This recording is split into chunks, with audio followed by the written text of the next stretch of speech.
Hey guys, welcome back to another video. Today it's time for another episode of Mopar News for July 2022, keeping you updated on what's going on in the world of Mopar. We've got a new special edition Hellcat model in the works, updates on some new products from Dodge, some Stellantis sales and reliability information, and the new 2023 Jeep Freedom Edition models. So let's begin. So Dodge ignited the muscle car wars with a strong flame when they announced the Charger and Challenger would be getting a Hellcat model for 2015. Those began with 707 horsepower and 650 pound-feet of torque. 2018 then saw the SRT Demon released, with a stunning 840 horsepower and NHRA certified 9.65 second quarter mile time, making the Demon the fastest quarter mile mass production car in the world. 2019 saw the Hellcat Red Eye with the same high output engine as the Demon, and 2021 saw the Challenger SRT Superstock with 807 horsepower this time. So those are just a few examples of how the Hellcat has evolved. We do know that Dodge plans to cancel the Hellcat after the 2023 model year, and that is confirmed. Dodge CEO Tim Kuniskis said earlier this year, quote, "I will have this car, this platform, this powertrain as we know it through the end of 23. There's 2 more years to buy a Hellcat, then it's history," end quote. The cancellation was due to a variety of factors, but the major concern for Dodge was the NHTSA's Corporate Average Fuel Economy Standards, or CAF, which regulates how far vehicles must travel on a gallon of fuel, and that's measured in miles per gallon, or MPG. Dodge said they can still meet the emissions regulations, but they have to pay a lot in compliance fines, so they're just tired of doing that and want to make a vehicle where they won't lose some of their profits doing that. Now, Mopar Insiders has posted an article that reveals that according to their sources, Dodge and the SRT team are launching one final high-performance limited edition model before the current generation comes to an end after 2023. Sometimes to get extra power out of the engine, Dodge needs to use more than just pump gasoline. So for example, the Demon was the first ever street-legal factory production car that was designed to run on 100 plus unleaded high-octane fuel. With that 100 plus octane, the Demon instantly got an extra boost of 40 horsepower and 53 pound-feet of torque. Interestingly, instead of the ability to run on 100 octane racing fuel like the Demon, this new vehicle will be able to run on ethanol or E85 instead. The vehicle will be a limited production run, similar to how the Demon was limited to 3,000 units for the US and 300 for Canada, and how the Durango Hellcat ended up getting around 3,000 built for the 1 year in 2021. The sources also indicated that this E85 capable car should have even more horsepower than any SRT that we've ever seen, including more power than the SRT Demon. So that could mean upwards of 900 horsepower. After all, the Hellcat Red Eye and Superstock already get up to 885 horsepower with Mopar's Direct Connection Stage 2 kit, which includes a tuner kit, performance air filter, 180-degree thermostat, 3.17-inch Hellephant pulley, and several high-performance calibration key codes. So I'd expect horsepower to be at least in the 850 to 900 range for this E85 model. Dodge has been constantly one-upping themselves over the past decade, so it makes sense for them to celebrate the end of the monumental Hellcat era by releasing one final beast with extreme power.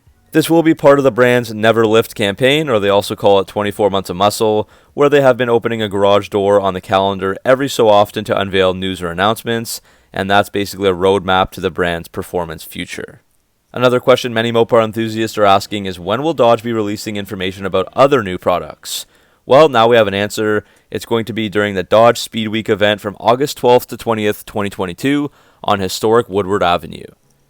Dodge CEO Tim Kuniskis said, quote, "There's no better place to unveil a new performance direction for the Dodge brand than right on Woodward Avenue in Metro Detroit with tens of thousands of our closest fans and friends.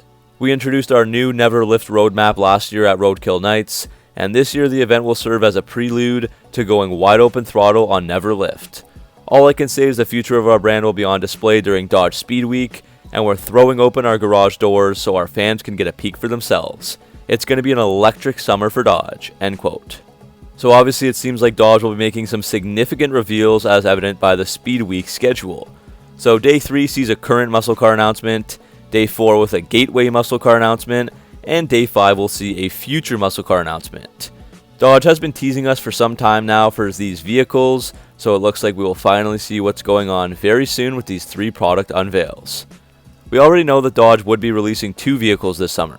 One is going to be the 2023 Dodge Hornet CUV, a new crossover that shares most of its design with the Alfa Romeo Tonale. This will be the first electrified Dodge production vehicle, featuring a 1.3-liter plug-in hybrid electric powertrain. It also has a turbocharged 2-liter inline 4-cylinder for those that want more performance. However, it doesn't seem like the Hornet is part of the Speed Week announcements. So the current muscle car announcement could be the E85 special version. The gateway muscle car is still unknown. The future muscle car will be the concept version of the next-gen Dodge Challenger battery electric vehicle, or they call it an e-muscle car, and that car has been teased for a while, starting at the Stellantis EV Day 2021 of last summer. All we know is that the car will be based on the Stella large platform, using 800 volts and getting up to 1200 horsepower through an all-wheel drive system. Another interesting thing I wanted to touch on would be the first 2 quarters of sales and reliability from Stellantis. First, the reliability was all over the map. According to the JD Power initial quality ratings, Dodge was actually second from the top, but Ram, Jeep, Alfa Romeo, Maserati, and Chrysler all fell well below the industry average, including Chrysler at the very bottom. Next, in terms of sales for Stellantis, over the first half of 2022, they've seen the sales drop by about 15% compared to last year. This isn't an uncommon trend, as the industry average is down 18.5%, and the only 2 brands to not lose sales from last year are Tesla and Polestar. So you can see on screen that Jeep dropped 7%, Ram by 21%, Dodge by 33%, and Alfa Romeo by 34%. Only Chrysler and Maserati rose by around 13% each.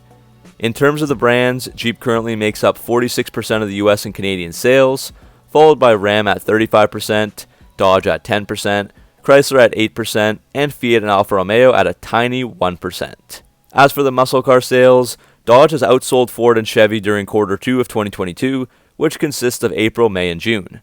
Dodge sold 14,558 Challengers, down only 3% from the same period in 2021. Ford sold 12,258 Mustangs, down 16.4%. Chevy sold just 4,545 Camaros, but that is a 62.8% increase from their disastrous 2021 quarter 2. Overall, after the first half of 2022, the Ford Mustang leads the annual segment sales race by just a narrow margin. So Ford has sold 26,244 Mustangs so far this year, while Dodge has sold 25,682 Challengers. So it's just a small difference of 562 units. So Chevy still lags far behind with just 11,255 units sold. The last thing for sales is what I like to call zombie cars, new vehicles that are still selling despite being cancelled years ago. So now that we have the data, 2021 saw 2 new Chrysler 200s, 2 Darts, 1 Viper, 3 Grand Caravans, 45 Journeys, 2 Fiat 500Ls, and 2 Fiat Spiders as well. So I'm sure there's a unique story behind some of those cars. Maybe they were sitting on dealer lots for years or got lost in transit somewhere, but either way, they all found new homes last year. The last thing I wanted to add today was the new 2023 Freedom package for both the Jeep Gladiator and Wrangler models, which feature military-themed exterior and interior design cues. The models are based on the Sport S trims, adding features like the Oscar Mike badge on the rear tailgate on the Gladiator or on the swing gate on the Wrangler, LED headlight and fog lights, body-colored fender flares, steel rock rails, winch-capable steel front bumper, black wheels, American flag decals, black fender vent decals, and leather trim cloth seats with black accent stitching. For each one they sell, Jeep will be donating $250 to military charities. All active or retired service members also qualify for a $500 military cash bonus on these models. This package adds $3,295 US over a regular model, so that's $44,260 for the Gladiator or $40,935 for the Wrangler. Ordering for the 2023 Gladiator and the Wrangler Freedom Edition models will open later this month on July 15th, and Jeep plans to deliver these to dealers in time for Veterans Day on November 11th. So that's the end of this episode of Mopar News. Hopefully you guys enjoyed it, and let me know what was your favorite piece of news. As always, thanks for watching, make sure to like and subscribe for all your Mopar content, and I'll see you all in the next video.